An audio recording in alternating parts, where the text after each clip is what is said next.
saya Imelda Widya dari Kalista dari kelas 10-7 nomor absen 15. Nah, di sini saya akan menjelaskan tentang diagram pencar atau scatter sebagai bentuk pemenuhan nilai remedial yang telah diberikan oleh Pak Ribut. Nah, yang pertama-tama, apa sih diagram pencar itu? Nah, diagram pencar itu merupakan diagram yang berupa persebaran titik-titik dalam bidang kartesius yang menjelaskan hubungan antara dua data atau variabel.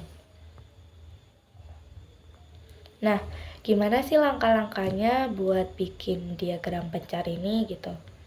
Yang pertama, pastinya kalian perlu menentukan variabel X dan variabel Y-nya, di mana variabel X itu adalah variabel yang mempengaruhi variabel lain, salah satunya yaitu variabel Y. Yang kedua, kalian harus nentuin nih mana nilai tertinggi dan terendah dalam sebuah data itu atau setiap variabel. Nah, yang ketiga, kalian perlu membuat diagram kartesius dengan skala yang sesuai. Yang keempat, susunlah titik-titik dalam bidang kartesius sesuai dengan nilai datanya yang kalian peroleh tadi. Nah, dalam diagram pencar perlu adanya analisis hubungan dari data tersebut itu apa sih? Nah, yang pertama itu pastinya kita harus menentukan apa itu pola hubungan gitu loh. Dari data yang telah kita gambarkan dalam diagram tadi gitu misalnya. Yaitu pola hubungan itu bisa disebut sebagai gambaran atau pengaruh dari variabel yang telah kalian tentukan, yaitu variabel X dan variabel Y. Nah, pola hubungan ini ada dua jenis, yaitu linier dan non-linier. Nah, pola linier ini cenderung mirip seperti garis lurus atau seperti garis lurus. Sedangkan non-linier yang di sebelah kiri ini merupakan diagram eksponen, di mana dari data tersebut mengalami penurunan atau kenaikan yang tidak stabil. Nah, yang sebelah kanan ini merupakan diagram parabolik yang memiliki pola di mana data tersebut mengalami peningkatan hingga suatu titik dan kembali mengalami penurunan hingga titik awal. Nah, setelah kalian mengetahui pola hubungan, kalian juga perlu tahu arah dari hubungan itu.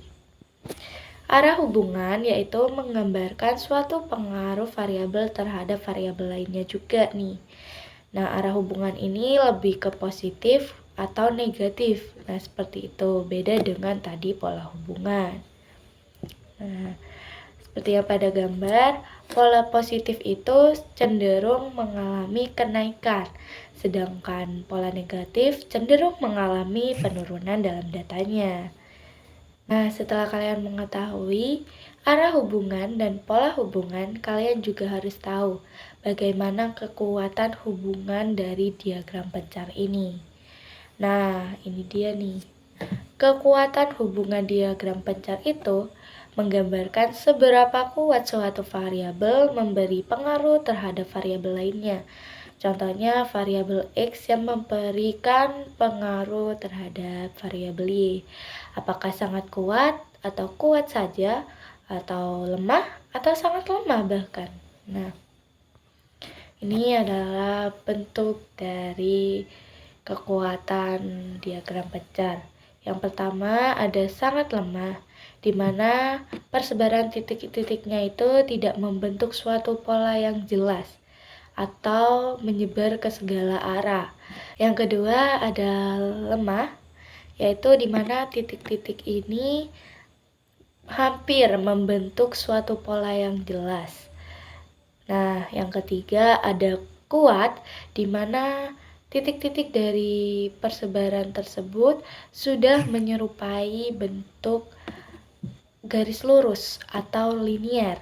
Nah, sedangkan sangat kuat, di mana titik-titik persebaran tersebut telah membentuk seperti atau sama persis dengan garis lurus. Nah, kalian kan udah tahu nih pengertian, langkah-langkah, hubungannya, bagaimana menganalisisnya dengan cara pola hubungan, arah hubungan, dan yang terakhir kekuatan hubungan.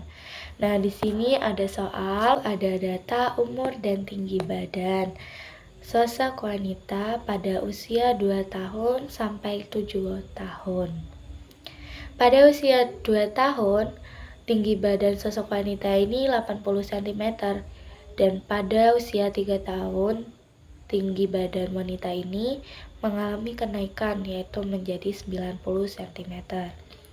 Pada usia 4 tahun, sosok wanita ini mengalami peningkatan lagi nih, yaitu jadi 110 cm. Di usia 5 tahun, sosok wanita ini juga terus mengalami peningkatan menjadi 120 cm, dan di umur 6 tahun menjadi 135 cm, dan di usia 7 tahun menjadi 145 cm. Wow, lumayan banget kan Kak? Tumbuh tingginya tuh cepet banget.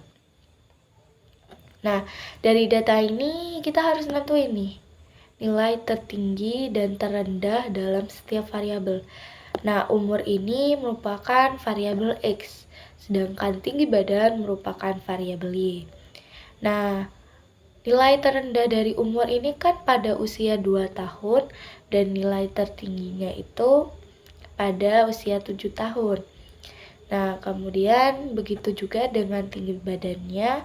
Pada usia 2 tahun memiliki nilai terendah dan pada usia 7 tahun memiliki nilai tertinggi, di mana pada usia 2 tahun itu 80 cm dan 7 tahun itu 145 cm. Nah, tadi kita udah tahu mana variabel X dan Y-nya dan mana nilai tertinggi dan terendahnya. Selanjutnya kita hanya harus membuat diagram pencarnya. Nah, ini adalah diagram pencar dari data yang tadi, di mana pada usia 2 tahun sosok wanita itu memiliki tinggi badan 80 cm, di usia 3 tahun 90 cm, di usia 4 tahun 110 cm, di usia 5 tahun 120 cm, di usia 6 tahun 130 cm, dan di usia 7 tahun 145 cm. Nah, dari diagram ini dapat kita analisis. Nah, yang pertama, pola hubungan, di mana diagram pencar dari soal tersebut menunjukkan pola linier, di mana dari data tersebut persebaran titik-titiknya ini menyerupai garis lurus atau berbentuk garis lurus. Nah, yang kedua, arah hubungannya ini merupakan arah positif karena setiap usia itu bertambah, tinggi badan pun akan bertambah. Nah, yang terakhir adalah kekuatan hubungan. Nah, karena diagram ini memiliki pola hubungan linier dan arah hubungan yang positif, maka kekuatan dari diagram ini adalah sangat kuat, di mana persebaran titik-titik ini menunjukkan bentuk garis lurus atau bentuk yang jelas. Nah, dapat diketahui dari soal tadi bahwasannya semakin bertambahnya usia dan semakin kita mengalami pertumbuhan, maka tinggi badan kita akan terus naik.